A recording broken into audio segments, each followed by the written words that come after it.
ये beautiful makeup किया है मैंने अपनी स्किन टोन पर 2 शेड लाइटर। ये मेरी स्किन टोन से 2 शेड लाइटर है। यहाँ पे बहुत सारे मेकअप आर्टिस्ट हैं जो आपको ये बोलते हैं कि आप जो है अपनी ही स्किन पे करो, अगर लाइट करोगे तो ग्रे पड़ जाएगा, वैसा पड़ जाएगा, मेकअप ख़राब हो जाएगा, केकी हो जाएगा, पैची हो जाएगा। पर ऐसा कुछ भी नहीं है। मैं आपको यहाँ पे फुल ट्यूटोरियल वीडियो देती हूँ। यहाँ पे आपको जैसे जैसे मैं अप्लाई कर रही हूँ हर प्रोडक्ट वैसे ही आपको अप्लाई करना है। सबसे पहले मैंने यहाँ पे अपना स्किन केयर किया है। स्किन को कभी भी ओवर हाइड्रेट नहीं करना है। मेकअप करने की बहुत ही ज़्यादा ट्रिक होती है। अगर आप हर ट्रिक को समझ जाओगे तो आप अपने स्किन टोन से एक्स्ट्रा भी जा सकते हो और लोअर पे जा सकते हो। ऐसा नहीं है कि बस आपने अपनी ही स्किन अकॉर्डिंग आपने फाउंडेशन उठा के लगा लिया तो वो आपको पैची नहीं पड़ेगा, वो या फिर वो ग्रे नहीं पड़ेगा। सबसे पहले स्किन प्रेपिंग होती है। आपको अच्छे प्रोडक्ट्स यूज़ करने अपनी स्किन पर। क्रायोलन की कंसीलर पैलेट में से मैं यहाँ पे कंसीलर लगा रही हूँ शेड नंबर 29 और पूरी हाईलाइट को आपको कवर करना है कंसीलर के साथ। अगर आप बिगिनर हो तो ब्यूटी ब्लेंडर आप आई मैजिक का ले सकते हो, बहुत अच्छा प्रोडक्ट है वो। उसमें क्या होता है कि आपका जितने प्रोडक्ट है ना वो ब्यूटी ब्लेंडर के अंदर नहीं जाते, ऊपर ही रहते हैं, आपकी स्किन पे सिर्फ ब्लेंड करता है। मैं आईज़ के लिए यहाँ पे स्मॉल ब्यूटी ब्लेंडर को यूज़ कर रही हूँ। अच्छे से जितना भी है आपको एक्सेस रिमूव करना है और अपने कॉर्नर का ध्यान ध्यान रखना है। और ये भी याद रखना है कि जितना हो उतने हल्के हाथ से आपको ब्लेंडर यूज़ करना है। फिर यहाँ पे मैं स्विस ब्यूटी का लूज़ पाउडर अप्लाई कर रही हूँ अपनी आईलिड पे। आई शेडो के लिए मैं यहाँ पे शिल्स प्रोफेशनल का आई शेडो यूज़ कर रही हूँ पैलेट। सबसे पहले एक लाइट सा कलर लेके अपनी क्रीज बनानी है आँखों पर अच्छी तरह। और प्लीज़ कभी भी ऐसे जो चम्मच से हैक वगैरह दिखाते हैं मेकअप करने का, वैसा कभी ट्राई मत करना, ऐसा कुछ भी नहीं होता। फिर सेम पैलेट में से मैं थोड़ा सा डार्कर आई शेडो अप्लाई कर रही हूँ अपनी आईज़ पे। सबसे पहले लाइट ही शेड लेना चाहिए ताकि अगर हमें डार्क करना है तो हम बाद में डार्क कर सकते हैं, बट डार्क को लाइट नहीं कर सकते। वेरिएशन क्रिएट करने के लिए मैं आईज़ के कॉर्नर पे थोड़ा सा ब्लू कलर ले रही हूँ, उसको हल्के हल्के हाथ से ब्लेंड कर रही हूँ, हल्के हल्के हाथ से, ताकि थोड़ा सा दोनों इक्वल लगे। और थोड़ा सा मुझे अलग कलर लेना था अपनी आईज़ पे। बस आपको ना कलर्स के साथ ना खेलना आना चाहिए। खेलने का इन द सेंस है कि आप कुछ भी करो, कलर्स कैसे भी पिक कर सकते हो बट अच्छा लगे। मैंने ब्लू कलर लिया, आप कोई दूसरा कलर भी पिक कर सकते हो। अगर आप बिगिनर हो और अगर आप ब्रशेस के लिए सोच रहे हो कि आप कंफ्यूज हो कि आपको कैसे ब्रश लेने चाहिए, तो आप बेली के ले सकते हो, बेस्ट है वो। अभी जितने भी आपको मेकअप आर्टिस्ट सजेशन करेंगे ना कि ऐसे लो वैसे लो, आप बेली के लो, सबसे अच्छे हैं। मैं भी वही यूज़ कर रही हूँ। इसके जो ब्रिसल्स हैं ये बिल्कुल नेचुरल हैं, कोई भी इसमें फेक चीज़ नहीं है, इसलिए ये बहुत अच्छी तरीके से ब्लेंड करता है और बहुत ज़्यादा आपको कॉस्टली भी नहीं पड़ने वाला। और ब्लेंडिंग चाहे आप ब्रश को आगे से पकड़ के करो चाहे पीछे से पकड़ के करो, सेम ही होती है। ऐसे मेकअप आर्टिस्ट ने मिथ बना रखे हैं कि बस आगे से ही ब्लेंडिंग होगी, ऐसा कुछ नहीं है। आपको जैसे कंफर्टेबल लगे आप वैसे अप्लाई कर सकते हो। ब्रश पकड़ने का तरीका अलग हो सकता है लेकिन काम वो सेम ही करता है। दोनों ही शेडो को एक बार चेक कर लेना है। थोड़ा सा और मैं एक बार इसको चेक कर लूँगी, ब्लेंड कर लूँगी अपनी आइज़ के शेप में। इंग्लॉट का मैंने आई ग्लू लिया है यहाँ पर, बस वहीं अप्लाई करिए जहाँ पे आपको अपना ग्लिटर अप्लाई करना है और उसी एरिया पे लगाएं। और कुछ लोग होते हैं जो पीछे तक भी ग्लिटर लेते हैं, आगे तक भी लेते हैं, बट आपको ना मिड तक लेना है, आई बोल का मिड, वहीं तक ही अच्छा लगता है। क्योंकि ये ग्लिटर जो पहले चलता था कि पहले के टाइम पे ना पूरा ग्लिटरी ग्लिटरी कर देते थे, लेकिन अभी हमने जो वेरिएशन क्रिएट करा है ना उसके अकॉर्डिंग आप बस मिड तक ही लगाना। और हमेशा आई शेप का भी ध्यान रखना है। सेम इसी तरह दूसरी आइज़ पे भी मैं कर लूँगी। अगर आप मेकअप सीखना चाहते हैं तो मुझे सब्सक्राइब कर लें, लाइक कर लें, शेयर कर लें और मेरी क्लासेस सारी कोई सी भी मिस ना करें, आपको बहुत हेल्पफुल होगा। बाकी अगर आपको ये है कि अगर आपको स्टार्टिंग में कोई क्लाइंट नहीं मिल रहा है या फिर किसी के ऊपर अप्लाई करना है, सबसे पहले आप अपने ऊपर मेकअप करना स्टार्ट करें। जब आप खुद के ऊपर करेंगे, जब आपको लोग देखेंगे, तब आप किसी और के ऊपर कर सकते हो। सबसे पहले प्रैक्टिस अपने फेस पे करो। अमेज़ोन वगैरह पे अगर आप अभी स्टार्टिंग में सीख रहे हो तो बिगिनर हो तो अमेज़ोन वगैरह पे भी कितने अच्छे प्रोडक्ट्स मिल जाते हैं, आप वहाँ से ले सकते हो, फ्लिपकार्ट से ले सकते हो, ईज़िली आपको प्रोवाइड हो जाएंगे। ग्लिटर भी दोनों आइज़ पे सेम ही होना चाहिए। प्रोफेशनली में आप जेल लाइनर यूज़ कर सकते हैं। स्टार्टिंग में आप वो जो आता है लिक्विडी वाला, वो वाला भी यूज़ कर सकते हैं, लेकिन मैं यहाँ पे जेल लाइनर ले रही हूँ क्योंकि मेरे को इंस्टेंट एक लाइन नहीं दिखानी है आइज़ पे, ऐसा लगेगा कि थोड़ा सा ब्लेंड हुआ हुआ है। अगर मैं अपनी बात करूँ तो आज से 4 साल पहले मैंने मेकअप स्टार्ट किया था। मैंने एक लोकल पार्लर में से ही मेकअप स्टार्ट किया था, बट मुझे उनका मेकअप बहुत पसंद आया था, तो मैंने उनको सारी फ़ीस स्टार्टिंग में ही सबमिट कर दी थी और स्टार्ट किया था मैंने। 3 महीने का कोर्स था, उन्होंने पूरा 6 महीने मेरे को सिखाया, लेकिन स्टार्टिंग में तो अच्छा सिखाया, उसके बाद उनका बिहेवियर चेंज हो गया। लेकिन स्टार्टिंग मैंने सिर्फ अपने फेस से की थी, मैं डेली जाती थी, आई मेकअप करती थी, सातों दिन मेरी क्लास होती थी और सिर्फ आई मेकअप ही करती थी मैं। आईलैशेस कंप्लीट करने के बाद मैं यहाँ पे ऑरेंज कलर में दूसरा शेड मिक्स करके अप्लाई कर रही हूँ, ताकि बहुत ज़्यादा ना इंटेंस ना लगे, ऑरेंजी ऑरेंजी ना हो। फिर मैं यहाँ पे जितना डार्क है मैं उस पे ऑरेंज करेक्टर लगा रही हूँ। फॉरएवर 52 की पैलेट यूज़ करी है मैंने यहाँ पर। बहुत से लोग आपको ना मिसगाइड करने की कोशिश करेंगे, वो आपको बोलेंगे ज़्यादा लेयर नहीं होनी चाहिए मेकअप में, लेयर नहीं होनी चाहिए। अगर आप ही सोचो ना, अगर आप इतना मेकअप करोगे तो 3-4 लेयर तो बनेंगी ना मेकअप की, और मैक्सिमम में लेयर बनती है 3। मैं यहाँ पे 4 लेयर बना रही हूँ अपने आज के बेस में, क्योंकि मेरे को अपने स्किन टोन से 2 शेड लाइटर रखना है। ठीक है, ऐसा कुछ नहीं होता। अगर आप अच्छे से ब्लेंड करोगे, अच्छे प्रोडक्ट यूज़ करोगे तो लेयर तो पता भी नहीं चलती है। केकी पैची नहीं, बिल्कुल भी नहीं होगा अगर आप अच्छे प्रोडक्ट यूज़ कर रहे हो और अच्छा ही आपको अपना स्किन केयर करना है।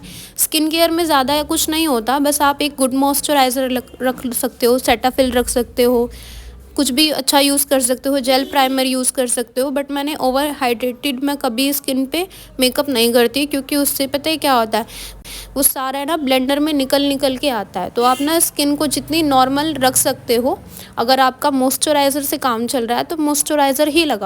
ये बिल्कुल भी ज़रूरी नहीं है कि आपको अपनी वैनिटी में बहुत महंगे महंगे ही मॉइस्चराइज़र वगैरह ऐड करने हैं। आप नॉर्मल रेंज में भी ले सकते हो, ज़रूरी नहीं है स्टार्टिंग में आपने प्राइमर ख़रीद लिए, जेल बेस ख़रीद लिया, ये सब ज़रूरी नहीं है। आप अपना नॉर्मल एक अच्छा सा मॉइस्चराइज़र लो, उसके अकॉर्डिंग भी आप अपने स्किन पे अप्लाई करो और वो भी बहुत अच्छा वर्क करेगा। उसके बाद अपने आप मेकअप स्टार्ट कर दो। ज़रूरी नहीं है कि आपने स्टार्टिंग में ही बहुत ज़्यादा पैसा लगाना है, वेस्ट ऑफ मनी है बिल्कुल। ऑरेंज कलर कैरेक्टर को न्यूट्रलाइज़ करेंगे। यहाँ पे थोड़ा सा मैंने अपनी स्किन से भी डार्क शेड लिया है और उसको अप्लाई किया है अच्छे से, ताकि दोनों ही ब्लेंड हो जाए अच्छे तरीके से। जब भी आप अपने स्किन टोन से लाइट टोन में जा रहे हो, तभी आपको एक चीज़ याद रखनी है कि कभी भी आपको डायरेक्टली कुछ भी अप्लाई नहीं करना है। ये नहीं है कि आपने ऑरेंज कैरेक्टर उठाया है तो उसके बाद सीधा आपने फिर लाइट कलर का फाउंडेशन लगा लिया या बेस लगा लिया है। उसको न्यूट्रलाइज़ करने के लिए उसके ऊपर पहले आपको मीडियम टोन का फाउंडेशन वगैरह या बेस वगैरह अप्लाई करना पड़ेगा, उसको कंसील करना पड़ेगा अच्छे से, तब आप जाके थर्ड टोन या फोर्थ टोन जाके आप लाइट में ले सकते हो। ब्लेंडिंग के भी बहुत सारे तरीके होते हैं। ब्लेंडिंग लोग ऐसे करते हैं, कुछ लोग बोलते हैं कि हमने ब्लेंड किया है और ये हमारी लेयर निकल गई है, फर्स्ट वाली या सेकंड वाली लेयर निकल गई है ब्लेंडर में। ब्लेंडर को यूज़ करने का सबसे तरीका अच्छा ये है कि हल्का सा उसको वेट करो, उसके बाद अपने स्किन पे यूज़ करो डैबिंग मोशन में। ये नहीं है कि आप स्किन से लेयर निकाल रहे हो, आपको लेयर पे लेयर चढ़ानी है, उतारनी नहीं है। तो बहुत ही हल्के हाथ से रफली आप उसको यूज़ करो। अब मैं यहाँ पे येलो शेड का कंसीलर लेके हाईलाइट एरिया पे अप्लाई कर रही हूँ। अगर आप बिगिनर हैं और अपनी मेकअप जर्नी को स्टार्ट करना चाह रहे हैं तो आप ऑनलाइन क्लासेस वगैरह लेकर भी सीख सकते हैं। ज़रूरी नहीं है कि आपने किसी कोर्स को ही ज्वाइन करना है या अकेडमी वगैरह को ही ज्वाइन करना है, क्योंकि अभी ऐसा चल रहा है ना कि मेकअप बहुत ज़्यादा हाईलाइट हो रहा है, हर कोई बंदा मेकअप आर्टिस्ट बनना चाहता है। लेकिन सच बात तो ये है कि अगर आप किसी का कोर्स ऑफलाइन ज्वाइन भी कर लेते हो, उसके बाद भी वो आपको अच्छा मेकअप नहीं सिखाते, कोई गारंटी नहीं है कि वो आपको वैसा ही मेकअप सिखाएंगे। वो 3 दिन में, 4 दिन में, 5 दिन में ऐसी क्लासेस देते हैं, ऑफलाइन क्लासेस देते हैं, ऑनलाइन क्लासेस देते हैं, एक एक हफ्ते की अब क्लासेस देने लग गए हैं। तो पूरी नॉलेज आपको नहीं हो पाएगी जब तक आपके हाथ में सारी चीज़ें नहीं आएंगी, प्रोडक्ट्स नहीं आएंगे, और टाइम लगता है। ऐसा नहीं है कि आपने 10 मिनट में मेकअप सीख लिया या आपने 15 मिनट में मेकअप सीख लिया। आप मेकअप देख सकते हो, वीडियोस देख सकते हो, बट आपको टाइम लगता है सीखने में। तो आप ऑनलाइन वगैरह भी सीख सकते हो। ऐसा नहीं है कि आप अगर ऑफलाइन जाके भी अगर आप पैसे वैसे दे रहे हो तो वो आपको सामने वाला प्रॉपर नॉलेज ही देगा, नहीं सिखाते। आजकल लोगों में कंपटीशन इतना ज़्यादा हो गया ना कि वो आपको प्रॉपर नॉलेज देते ही नहीं है। बस अगर आप ये वाला मेरे वाला लुक अगर रिक्रिएट करके मुझे मेंशन करते हो तो मुझे अच्छा लगेगा। आप ये वाला लुक भी दोबारा रिक्रिएट कर सकते हो, मुझे मेंशन कर सकते हो। बहुत ही इजी है, बहुत ज़्यादा टाइम नहीं लगेगा, बट ये है कि आपको ज़रूरी नहीं है कि आपको बहुत ज़्यादा टाइम लगाना है, बस ये है कि आपको ये देखना है कि आपको ट्रिक आपको कैच करनी है कि कौन-सी चीज़ कहाँ पे और कैसे अप्लाई हो रही है। अपनी बात करूँ तो मैंने जब मैं मेकअप स्टार्ट किया था तो जो सामने वाले पर्सन थे, हालाँकि उन्होंने अकेडमी वगैरह में से सीखा हुआ था और मैंने सिर्फ़ इसलिए जॉइन किया था क्योंकि उन्होंने अकेडमी से सीखा है तो अच्छा ही सीखा होगा। मैंने जब उनसे मेकअप स्टार्टिंग में सीखा तो उन्होंने 1 हफ़्ते तो मेरे को सिर्फ़ आई मेकअप ही दिया सीखने के लिए। मैंने काफ़ी मेहनत करी। मैं दिन-रात मैं सपने में भी यही सोचती थी कि मैं अच्छे से मेकअप करूँ, मुझे ये आएगा, नहीं आएगा, ब्रश पकड़ना भी नहीं आ रहा था मुझे स्टार्टिंग में। बट पता है क्या होता है, मैंने 6 महीने उनके पास कोर्स किया बट मुझे वो चीज़ उन्होंने बताई ही नहीं। मुझे बेस की बिल्कुल नॉलेज नहीं थी। उसके बाद मैंने वहाँ से हट के कहीं और से जॉइन किया। फिर मैंने वहाँ से भी हट के मैं एज़ अ मॉडलिंग में काम किया मैंने थोड़े दिन, तो मॉडलिंग से मुझे प्रॉपर नॉलेज हुई। फिर मैंने एक जगह कहीं और से कोर्स किया, तब जाके मुझे पता चला कि ये चीज़ें भी हैं। इवन मैं 6 महीने का टाइम मैंने उनको अपना दिया था और उन्होंने सारा टाइम मेरा वेस्ट किया। उनका सिर्फ़ ये था कि हमारे पार्लर में आए हो, तो हमारा ही काम कर दो। कई कई बारी उनको ये था कि हम आपको सिखा रहे हैं तो आपने कई कई बारी क्लाइंट सँभाल लो। बस उतना ही मेरे को सिखाया था कि जितना वो अदर क्लाइंट पे करते हैं और वो मेकअप बिल्कुल ज़ीरो लेवल का था। और अगर मेकअप सीख रहे हो, अगर आप ये सोच रहे हो कि आप घर से फ्रीलांसिंग वगैरह कर रहे हो, सब कुछ कर रहे हो, सबसे पहले पता है क्या है कि आपका जो मीडिया हैंडल है वो आपको आना चाहिए मेकअप करने के बाद। ये तो हो जाता है, मेकअप तो सीख लेते हैं बहुत सारे लोग कि हम अच्छा मेकअप कर रहे हैं, ठीक है। लेकिन सबसे पहले बात ये है कि आपको क्लाइंट कहाँ से मिलेंगे, ये आपको कोई भी नहीं बताएगा क्लाइंट कहाँ से मिलेंगे। अगर आप सेल्फ डिपेंडेंट हो तो आपको बहुत ही ज़्यादा फ़र्क पड़ने वाला है इस चीज़ से, क्योंकि क्या होता है ना, हमें सारे काम ना खुद ही करने पड़ते हैं। येलो शेड को मैंने अच्छे से पूरे पे अप्लाई करके फिर मैंने यहाँ पे दूसरा एक न्यूट्रलाइज़ करने के लिए फिर एक कंसीलर अप्लाई किया है ताकि अच्छे से येलो के साथ ये ब्लेंड हो जाए। और ऐसी किसी मेकअप आर्टिस्ट के बातों में नहीं जाना जो आपको गारंटेड ये चीज़ बोलते हैं कि हमारा जो बेस है वो इसलिए डार्क पड़ जाता है क्योंकि हमने बिल्कुल लाइटर शेड का उठाया था। हाँ, पड़ जाएगा, वो बिल्कुल ग्रे पड़ जाएगा, बिल्कुल डार्क हो जाएगा, क्योंकि आपने जो आपका बेस है, आपने जो सीखने वाली चीज़ है वो आपने लगाई ही नहीं है अपने फेस पे। बहुत से लोगों को मैंने इंस्टाग्राम पे या फिर यूट्यूब पे देखा है कि कोई भी आजकल आता है और मेकअप कर लेता है। मेकअप की एक प्रॉपर थ्योरी होती है, कोई भी मेकअप ऐसे नहीं कर सकता है कि आपने फाउंडेशन लिया है और जस्ट लगा लिया अपने फेस पे, नहीं। आपको जितना उसका थ्योरी है, आपको समझने में और ट्रिक्स को जानने में टाइम लगता है, प्रोडक्ट को जानने में टाइम लगता है। नहीं तो आप ही सोचो ना कि जो लोग इतना महंगा मेकअप करवाते हैं, 50,000 का, 60,000 का, लाख में मेकअप होते हैं इस टाइम पे। अगर कोई बंदा काला है और वो बोल रहा है कि मुझे थोड़ा सा 3-4 शेड लाइटर दे दो अपनी स्किन टोन से, उसको नहीं पसंद, उसको चाहिए कि भाई मेरी वीडियो बनेगी शादी में तो मैं बहुत अच्छी, बहुत सुंदर लगनी चाहिए, अगर वो लाइट भी ले रही है तो हम क्या उसको ये बोलेंगे कि नहीं, आपकी शक्ल जैसी है वैसी ही रहेगी, हम इसमें बस थोड़ा सा एक शेड ही लाइट करेंगे? नहीं, ऐसा कुछ नहीं होता है। आपको सिर्फ सारी चीज़ें ना प्रोडक्ट के ऊपर हैं। अगर आपके प्रोडक्ट्स अच्छे हैं, आप उसको चाहे जितना गोरा और चाहे जितना काला आप उसको बना सकते हो। जिनको मेकअप नहीं आता है या फिर जो अपने कामों से बचना चाहते हैं, कुछ मेकअप आर्टिस्ट आजकल में ये भी कर रहे हैं कि कामों से ना वो बचना चाहते हैं। वो सोचते हैं कि हमें ना थोड़ा कम काम करें, हमें ना डायरेक्टली ये कर दें या वो कर दें। आजकल जो इन्फ्लुएंसर भी हैं वो सोचते हैं कि हम इनको ये बोल दें कि बस ये उठा लो और ये लगा लो, नहीं होता है। और आप कभी किसी को भी ये नहीं होना चाहिए कि मेरी स्किन टोन डार्क है तो मुझे डार्क में क्यों, लाइट भी अच्छा लगेगा, ऐसा नहीं है। लाइट का मतलब ये नहीं है कि आपको बिल्कुल चिट्टा बना दो, बिल्कुल गोरा बना दो, बट लाइट का मतलब ये है अगर आपको सम टाइम आपको कोई और इवेंट में जाना है, आपको चाहिए कि मेरे को थोड़ा सा लाइट में जाना है, तो आप लाइट भी यूज़ कर सकते हो। ब्लशर के लिए मैं यहाँ पे ले रही हूँ क्रीम ब्लशर, मैंने यूज़ किया है। और सच बोलूँ तो मैंने यहाँ पे सिर्फ लिपस्टिक पैलेट में से एक लिपस्टिक लगाई है 3-4 शेड को मिक्स करके चिक्स पे, क्योंकि लिपस्टिक थोड़ी होती है ना वो स्टे करती है चिक्स पे, या लिप पे भी करेगी तो आपकी स्टे करेगी, इसलिए आपको लिपस्टिक ही अप्लाई करनी है, वो भी क्रीम बेस वाली। सिर्फ अपने स्माइल लाइन पे ही आपको आपका जितना स्माइल एरिया है वहाँ पे मैंने हार्ट शेप बना के फिर इसको अप्लाई किया है। अच्छे से ब्लेंड करना हल्के हल्के हाथ से, ताकि हमारी जो नीचे वाली लेयर है बिल्कुल भी ना हटे, टच से मस ना हो। आपको प्रोडक्ट की बिल्कुल ज़ीरो नॉलेज है तो मैं आपको मेरी जो सेकंड वीडियो आने वाली है मैं आपको उसमें पूरी प्रोडक्ट की नॉलेज दूंगी, अलग अलग ब्रांड्स के बारे में बताऊंगी कि कौन से आपको स्टार्टिंग में लेने चाहिए जो आपके लॉन्ग टर्म तक आपके चलेंगे। ऐसा नहीं है कि आपने अभी ले लिया बाद के लिए कुछ और लोगे, नहीं, वो आपको बाद में भी वही आपको काम आएंगे और स्टार्टिंग में भी वही काम आएंगे। और ये मेरा सेकंड यूट्यूब चैनल है जो कि जिस पे मैं दोबारा मेहनत कर रही हूँ और दोबारा वीडियोस बना रही हूँ। एक्चुअली क्या है कि मेरे को है ना सिखाना अच्छा लगता है। मैं ये चाहती हूँ कि जो चीज़ें मैंने फेस करी हैं एज़ अ बिगिनर, वो सामने वाला ना करे, क्योंकि मेकअप ऐसी चीज़ हो गया है अभी के टाइम पे कि सबको क्रेज़ है मेकअप का, सबको मेकअप सीखना है, सबको मेकअप आर्टिस्ट बनना है। मेकअप आर्टिस्ट बनने का बस टैग चाहिए, चाहे उनको काम आए चाहे ना आए। बात ये नहीं है कि अपनी बड़ाई मारनी, बस बात ये है कि लोग ना आजकल मेकअप को ना ये बना दिया है कि बहुत ज़्यादा है ना कि सीख लेना है, हमें भी कहलवाना है कि हम भी मेकअप आर्टिस्ट हैं। मेकअप आर्टिस्ट का मतलब ये नहीं होता कि आप जगह जगह जाके इंस्टाग्राम पे रील्स डाल रहे हो, ये सब कर रहे हो, वो सब नहीं। मेकअप आर्टिस्ट का मतलब ये होता है कि आपको दिन रात अपना एक करके मेहनत करनी है, काम करना है। बहुत कोई वैसी लाइफ नहीं होती मेकअप आर्टिस्ट की कि हाँ बस मतलब हमने इतना काम किया, हमें स्टार्टिंग में इतने पैसे आने लग जाते हैं, नहीं। आपको बहुत स्ट्रगल करना पड़ता है इस लाइन में भी। स्विस ब्यूटी से मैंने यहाँ पर पूरे अपने फेस को लूज़ पाउडर से मैंने अच्छे से इसको ब्लेंड कर लिया है, अच्छे से पूरा बेकिंग कर लिया है। उसके बाद मैं यहाँ पे आई मैजिक के ब्रोंज़र पैलेट में से मैं यहाँ पे डार्क शेड उठा रही हूँ अपने फेस को थोड़ा सा लिफ्टेड दिखाने के लिए।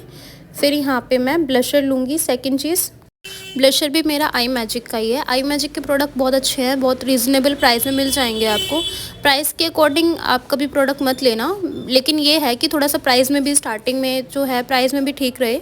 अगर आप आई मैजिक के प्रोडक्ट लेते हो तो ये आपको लॉन्ग टर्म तक आपको साथ देगा आपका, ऐसा नहीं है। आप एक बार ले लो, आपके ना काफ़ी टाइम चलेंगे, आपके 3-4 साल तो आपके कहीं नहीं गए।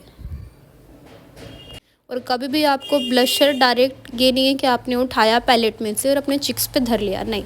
ब्लशर को कभी भी, ब्रश को कभी भी गाल पे रखना ही नहीं है, उसको बस ब्लेंड करते करते करते करते आपने तब अप्लाई करना है, जैसे कि वीडियोस में मैं कर रही हूँ। और आपने कई बारी मेकअप की थ्योरी पढ़ी होगी, वो आपको एक चीज़ बोलेंगे, जितने मेकअप आर्टिस्ट हैं आपको ही बोलेंगे कि ये ऐसे जो ब्लशर में से पैलेट हैं, ये डार्क शेड जो हैं वो डार्क स्किन टोन पे जाएंगे, लाइट शेड है तो वो लाइट पे जाएंगे। ऐसा बिल्कुल नहीं होता।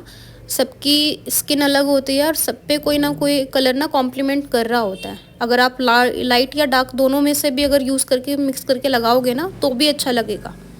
थ्योरी समझना एक अलग चीज़ है, लेकिन आजकल लोगों ने बना ही वही दिया है कि नहीं ये हमने लिख दिया और यही होना चाहिए। ऐसा नहीं होता। अगर आप खुद करके देखोगे, जब आप खुद करोगे ना अपने हाथ से, तो आपको पता चलेगा कि ऐसा कुछ भी नहीं है। अगर आप डार्क समटाइम आपकी, अगर आप गोरे भी हो या बहुत आपकी फेयर स्किन टोन वाले हो, आप अगर डार्क में भी जा रहे हो, डार्क कलर में भी, तो भी आपका वो अच्छा लगेगा। ऐसा कुछ भी नहीं है कि अगर आपने लाइट ही लगाया तो ही आपको कॉम्प्लीमेंट करेगा।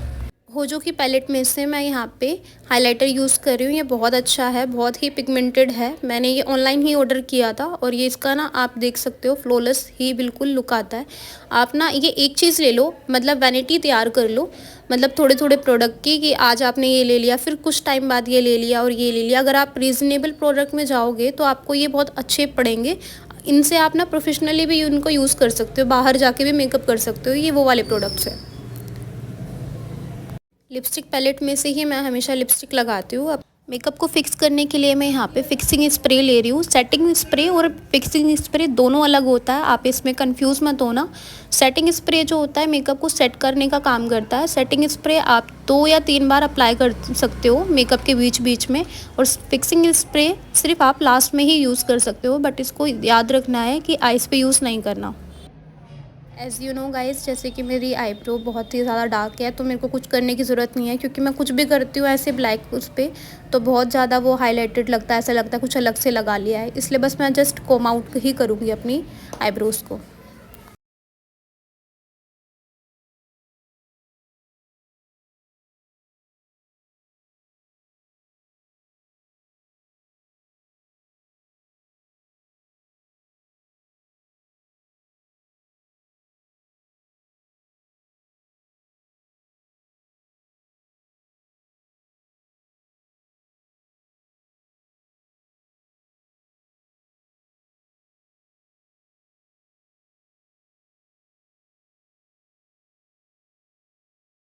अगर मेरी वीडियो आपको पसंद आई हो तो please subscribe to my channel. Thank you.